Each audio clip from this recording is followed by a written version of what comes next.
Allez, bonjour les graphes, on va se faire une vidéo Bitcoin puisque on est un petit peu à la croisée des chemins, enfin à la croisée des chemins à court terme en tout cas, c'est vite dit pour le reste.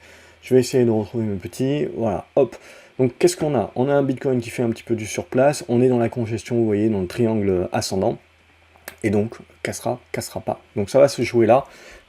C'est là justement où ça devient un petit peu important. Et si je arrive à retrouver mes petits, voilà. Si on arrive à dépasser ça, je pense que ça nous ouvre à peu près la zone des 33 000. Ça sera l'une des cibles, l'une des premières cibles, et après vous le voyez, on n'a pas grand chose avant les 38 000, donc à voir. Le truc le plus intéressant quelque part, et la grosse question, c'est de se dire, jusqu'à présent les cryptos sont quand même en retard, mis à part les grosses, hein, Bitcoin, Ethereum, la majorité des cryptos sont en retard par rapport à ce qu'a pu faire, à ce qu'ont pu faire les actions, et ce que l'on voit, on va le voir un petit peu plus tard, on a pas mal de cryptos là qui sont en train d'effectuer des rattrapages. Et les grosses, comme Bitcoin et Ethereum, qui sont un peu plus en retrait, en attente éventuellement de break. Ethereum a une journée un petit peu plus poussée, mais c'est là où ça va être intéressant, c'est en gros, alors que le Nasdaq tend à arriver, je dirais, sur un potentiel qui est maintenant assez limité, où il va falloir un petit peu digérer, est-ce que les cryptos vont juste suivre cette consolidation éventuelle, ou au contraire, est-ce que les cryptos vont justement entamer leur rattrapage. Et c'est ça qui va être vraiment important. Si on regarde un petit peu ce qui se passe sur AV, eh ben, on est en train de casser l'oblique, donc éventuellement de mettre en place ce retournement et cette poussée sur un dépassement des 83 $ qui pourrait nous ramener assez rapidement vers la zone des 95. Donc là, voilà, ça va être assez intéressant justement de voir un petit peu sur les cryptos, là, si on peut jouer ce rattrapage-là, et éventuellement ça peut se faire vite. Ethereum également, comme Bitcoin, est en train de se remettre en embuscade, éventuellement d'un break supplémentaire. Donc on voit si on arrive à dépasser cette zone des 1960-2000, on va arrondir, on peut pousser assez rapidement vers la zone des 2150-2200, et plus si affinité. Si on regarde maintenant les autres cryptos, si on regarde Link, et ben là aussi on est en mode rebond, mais on n'est pas loin de casser cette résistance ici des 6,80 $ qui peut lâcher les chevaux. C'est ce qui peut nous permettre de jouer les rattrapages un petit peu en mode rapide. Et donc là, éventuellement, d'aller viser derrière les 8 $.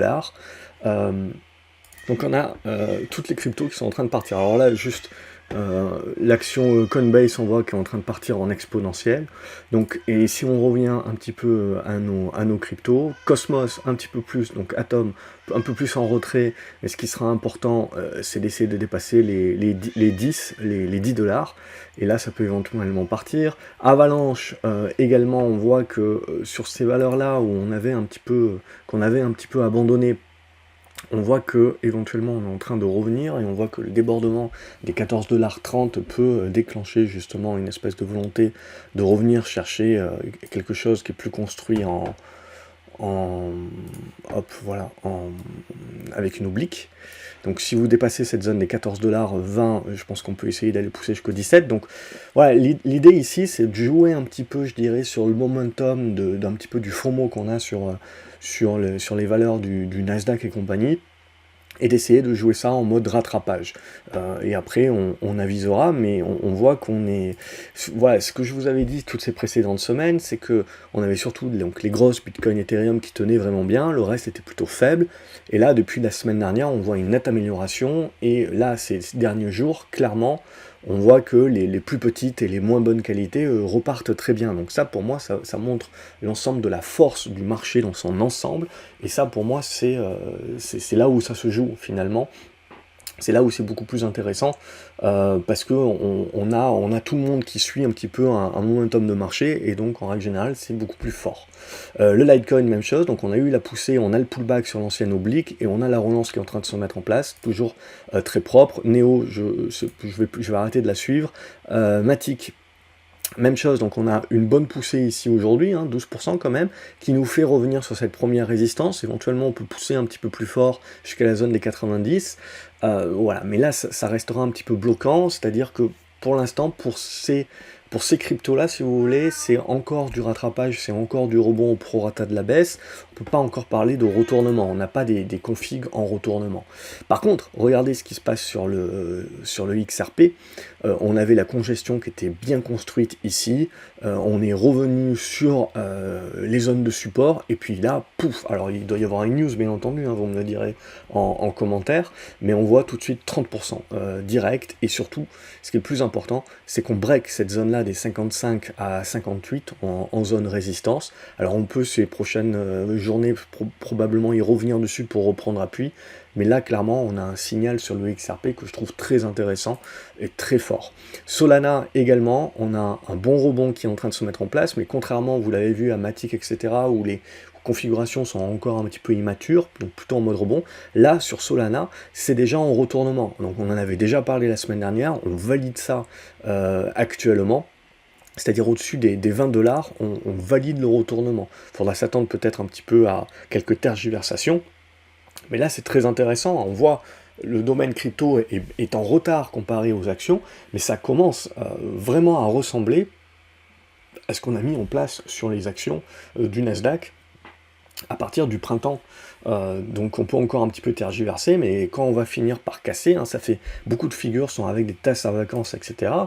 Enfin, on a beau penser tout ce qu'on en pense, c'est des configurations qui sont intéressantes. Là, ça ressemble un peu plus, Sand, à ce que fait Matic, mais même idée, hein, je pense qu'on est dans la capacité de breaker cette zone des 48 centimes de dollars pour essayer d'aller chercher un petit peu plus haut, la zone des 55, etc. On ne peut pas encore parler de retournement, mais voilà, il y a clairement des rebonds qui sont très intéressants à regarder.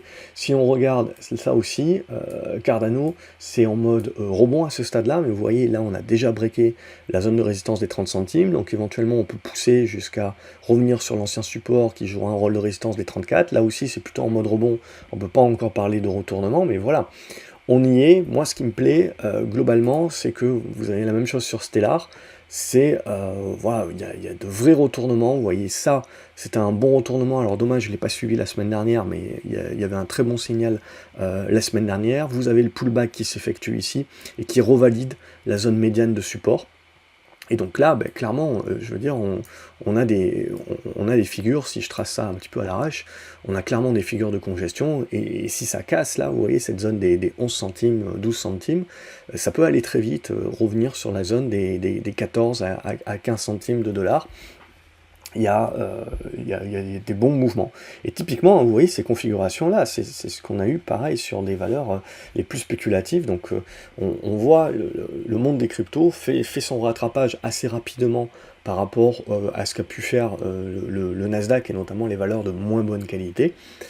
Mais on se retrouve à problème dans les mêmes configurations, donc clairement c'est intéressant. Je vais pas toutes les faire, mais voilà, on va retrouver un petit peu, en gros, les valeurs qui sont fortes et qui ont déjà validé les cassures et les poussées haussières, les valeurs qui sont dans les retournements, un petit peu comme Stellar, et les valeurs qui sont plus encore, à ce stade-là, encore en mode rebond, et qui vont chercher les résistances, mais c'est encore un petit peu tôt pour parler retournement. Sinon, si vous allez regarder ce qui se passe sur les actions, typiquement vous voyez bien qu'on était clairement en avance sur les actions liées de près ou de loin à la blockchain par rapport aux cryptos en elles-mêmes, et on est en train de partir en mode exponentiel dorénavant sur tous les Riot, Marathon et compagnie. L'idée évidemment c'est jusqu'où ça peut aller. Je pars du principe qu'il faut éviter de jouer à ce jeu-là.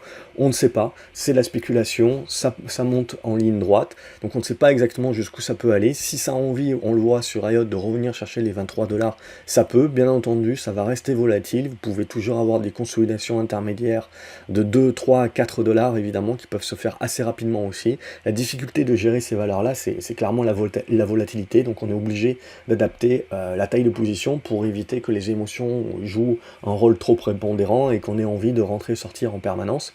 Mais sinon, voilà, on va retrouver la même chose sur Marathon, etc. Donc là, même chose, on commence à arriver sur des niveaux de résistance, hein, vers cette zone des 19 $, mais voilà, vous pouvez très bien avoir une conso, en effet, de 3-4 $, ça peut arriver, mais qui ne remet pas en cause la tendance haussière. Donc, à ce stade-là, voilà, il faut juste interpréter qu'on est dans des tendances haussières qui sont fortes, en exponentielle, que vous pouvez avoir des prorata assez volatiles, mais que à ce stade-là, je veux dire, pour l'instant, on ne pourra absolument pas juger, même si vous avez des consos de 3-4 $, ce qui peut être assez important en termes de pourcentage, et qui peut se faire assez rapidement, on ne pourra pas encore parler de retournement à la baisse des tendances, ou de termination des tendances haussières.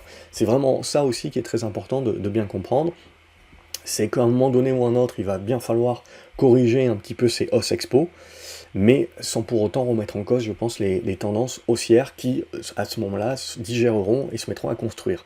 Et ce qui sera très important, voilà, on le voit, c'est est-ce que les cryptos continueront de pousser même quand les actions consolideront, et donc exerceront une espèce de rattrapage avec un lag qu'il y a eu par rapport aux actions, ou est-ce que là on profite clairement juste du côté expo qui est en train de se mettre en place sur les actions pour aller sur les cryptos, mais quand celles-ci vont consolider, les cryptos consolideront aussi, et on aura juste eu en fait un effet un petit peu avec retard, mais qui tente le rattrapage le plus rapidement possible, mais globalement un marché qui va rester dans la même typologie, sans une ségrégation, je dirais, entre le mode action et le mode crypto. Voilà pour cette vidéo courte, mais pour aller droit à l'essentiel, comme d'habitude. J'espère que ça vous plaît. N'hésitez pas à me dire ce que vous en pensez dans les commentaires, à liker la vidéo, à la partager sur les réseaux sociaux si ça vous a plu, pour éventuellement en faire profiter d'autres investisseurs. Voilà, je vous souhaite une excellente journée. Je vous dis à la prochaine vidéo. Salut les graphes.